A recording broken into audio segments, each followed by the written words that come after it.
ချမ်းယွန်းကြီးရဲ့ကောက်ကျစ်မှုနဲ့ဝန်လင်ရဲ့ရင်သက်ရှုမောဖွယ်ထွက်ပြေးခံ你竟敢强行剥离烙印，既如此，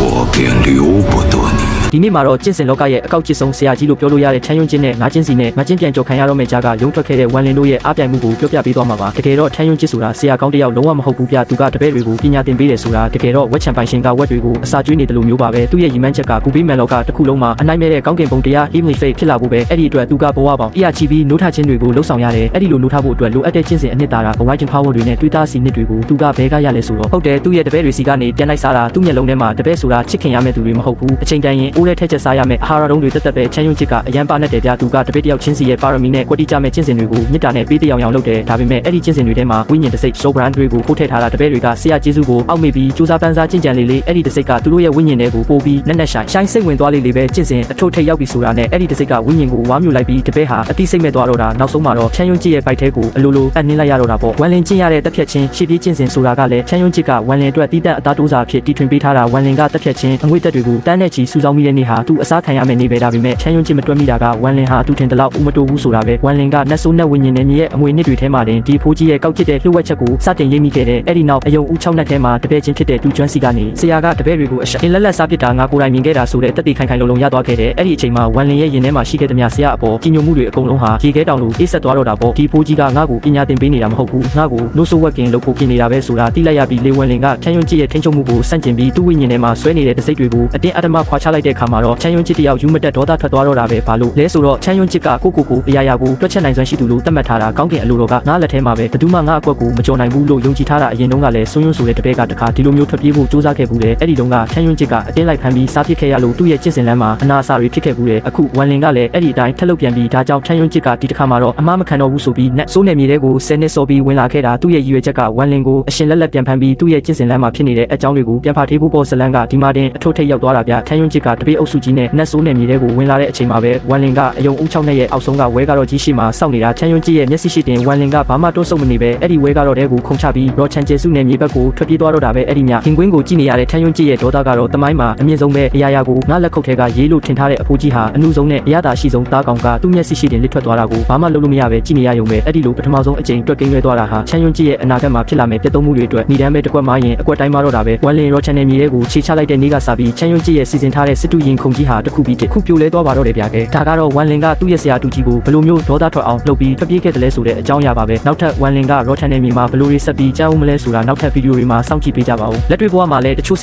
ရာမတွေကတပိတ်ကတော်နေမှသို့မဟုတ်ချမ်းသာနေမှပေါင်းတင်လောက်ကြသူတွေရှိကြပါတယ်သူတို့လည်းထမ်းယွန်းချစ်နဲ့မချမနာပါပဲဆိုတာမိတ်ဆွေတို့သိရှိကြမယ်ထင်ပါတယ်အဆုံးထိကြည့်ပေးလို့ကျေးဇူးတင်ရှိပါတယ်ဗျာ